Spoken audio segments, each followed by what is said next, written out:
Hai semuanya, selamat datang di Maheswari Channel.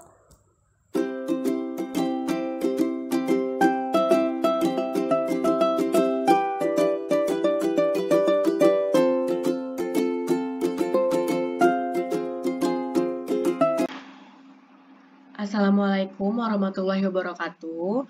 Halo teman-teman semuanya, kita jumpa lagi di video kali ini. Oke teman-teman, terima kasih yang udah klik video aku. Jangan lupa untuk subscribe, komen, like, dan share. Nah, gimana nih teman-teman hasil dari tes P3K-nya tahun ini? Semoga teman-teman diberikan hasil yang terbaik ya. Dan untuk teman-teman yang belum tes, tetap semangat untuk terus belajar memanfaatkan waktu yang ada. Nah, kali ini aku akan membahas tentang ASI, lebih tepatnya itu berkaitan dengan ASI perah, karena kata beberapa teman yang udah tes, materi ini tuh keluar. Kemudian aku juga akan bahas tentang posisi menyusui.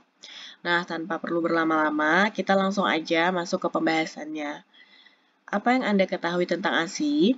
ASI atau air susu ibu adalah air susu yang dihasilkan oleh ibu dan mengandung semua zat gizi yang diperlukan oleh bayi untuk kebutuhan pertumbuhan dan perkembangan bayi. Nah, apa itu ASI eksklusif? Yaitu bayi hanya diberi ASI saja tanpa tambahan cairan lain seperti susu formula, air jeruk, madu, air teh, air putih, dan tanpa tambahan makanan padat seperti pisang, pepaya, bubur susu, biskuit, bubur nasi, dan tim selama 6 bulan. Manfaat ASI bagi bayi yaitu sebagai nutrisi lengkap, meningkatkan daya tahan tubuh, meningkatkan kecerdasan mental dan emosional yang stabil, serta spiritual yang matang diikuti perkembangan sosial yang baik. Mudah dicerna dan diserap, gigi, langit-langit, dan rahang tumbuh secara sempurna. Memiliki komposisi lemak, karbohidrat, kalori, protein, dan vitamin. Perlindungan penyakit infeksi meliputi otitis media akut, diare, dan saluran pernafasan. Perlindungan alergi karena dalam ASI mengandung antibodi, memberikan rangsang intelijensi dan saraf, dan meningkatkan kesehatan dan kepandaian secara optimal. Kemudian manfaat menyusui bagi ibu, yaitu terjalin kasih sayang, membantu menunda kehamilan atau KB alami, mempercepat pemulihan kesehatan, mengurangi risiko perdarahan dan kanker payudara, lebih ekonomis dan hemat, mengurangi risiko penyakit kardiovaskular, secara psikologi memberikan kepercayaan diri, memiliki efek perilaku ibu sebagai ikatan ibu dan bayi, serta memberikan kepuasan ibu karena kebutuhan bayi dapat terpenuhi.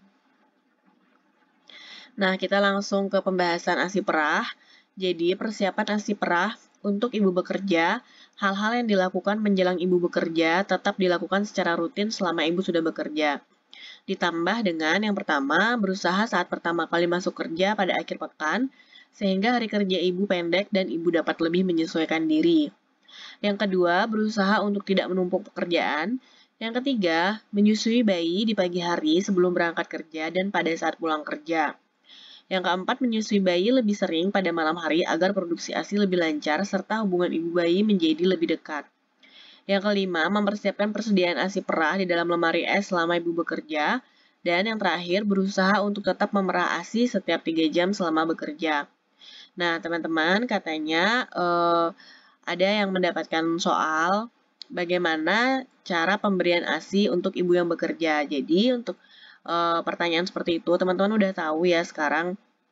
Kalau misalkan di optionnya itu ada pilihan menyusui bayi di pagi hari terlebih dahulu atau lebih sering menyusui pada malam hari, nah itu adalah jawaban tepatnya. Tapi dilihat lagi ya teman-teman, yang paling utamanya itu kalau bisa adalah menyusui bayi di pagi hari sebelum berangkat kerja dan pada saat pulang kerja gitu. Tapi kalau misalkan tidak ada pilihan menyusui bayi di saat pagi hari atau menyusui bayi lebih sering, ya yang jelas jawabannya adalah mempersiapkan ASI perah di dalam lemari es ya teman-teman.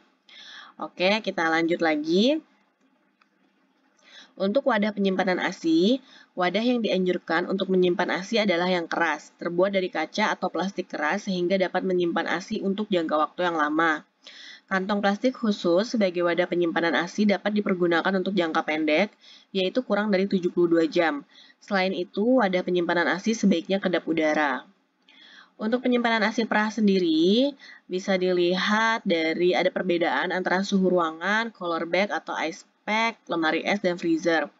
Nah, untuk suhu ruangan 16 derajat Celcius sampai 29 derajat Celcius itu untuk ASI segar bertahannya 3-4 jam optimal, bisa 6-8 jam jika kondisi sangat bersih.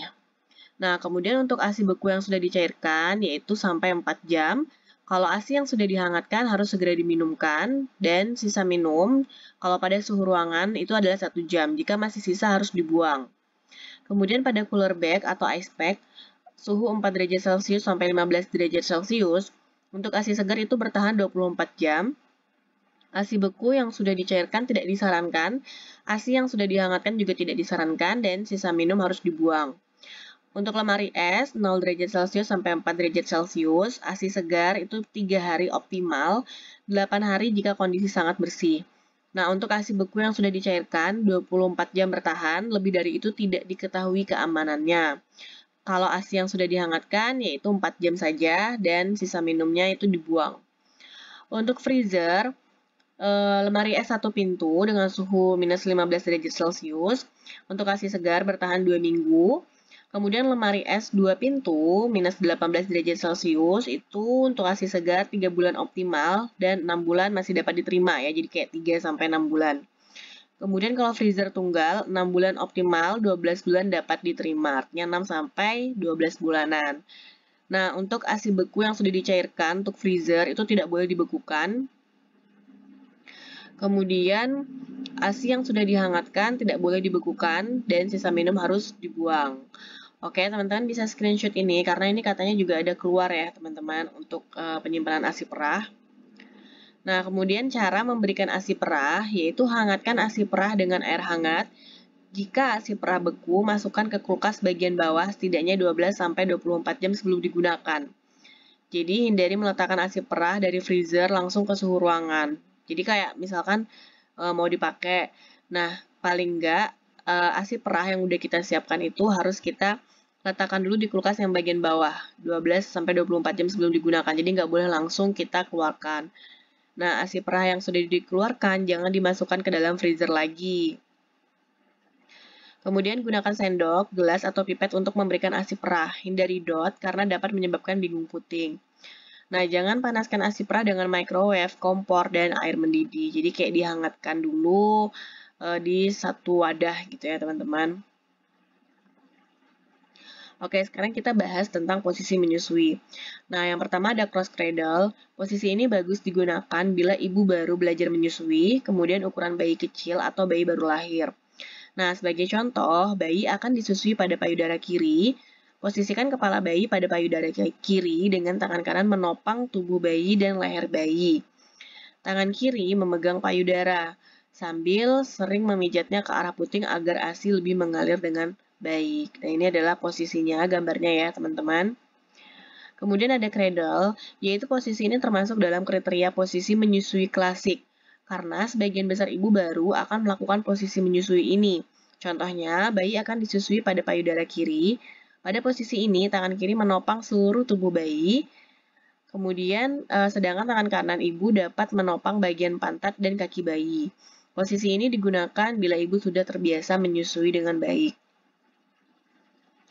Kemudian side lying, posisi menyusui ini digunakan apabila ibu merasa terlalu sakit untuk duduk, ibu ingin sambil beristirahat, ibu memiliki payudara besar, dan ibu pasca melahirkan secara sesar sehingga luka jahitan tidak tergesek-gesek bayi.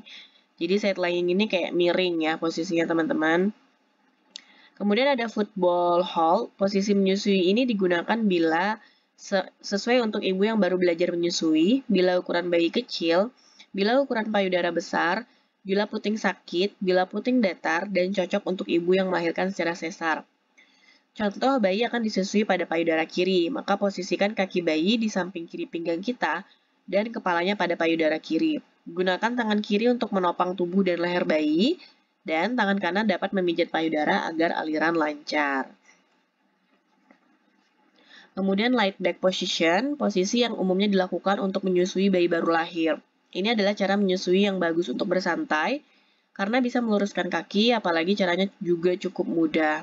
Nah, posisi ini tepat untuk ibu yang memiliki payudara kecil atau menyusui bayi yang memiliki perut sensitif. Jadi, kalau light back position itu kayak di belakangnya itu diganjel pakai bantal gitu. Jadi seperti posisi setengah duduk, dan ini biasanya cocok untuk ibu yang ingin menyusui dengan bersantai. Nah, kemudian posisi menyusui bayi kembar. Jadi ada macam-macam untuk posisi menyusui bayi kembar, dan ini katanya ada keluar juga di tes P3K tahun ini. Ada double football hold. Jadi kan tadi udah dijelaskan posisi football itu seperti apa. Jadi ini dua posisi ya teman-teman, kanan dan kiri karena dia kembar. Kemudian ada criss-cross hold. Nah, seperti ini posisinya. Same direction. Jadi kayak posisinya ini miring gini ya teman-teman di depan ibunya. Ada relax position, ini hampir sama kayak yang tadi yang sebelumnya, light back position. Light back position, tapi di sini ada dua bayi ya, menyusui bayi kembar. Tongue light position, kemudian ada side feeding position. Nah, jadi ini adalah posisi menyusui bayi kembar. Kalau misalkan ditanyakan posisi menyusuinya seperti apa, jika ada keluar salah satu yang sama dengan ini, berarti itu jawabannya ya, teman-teman.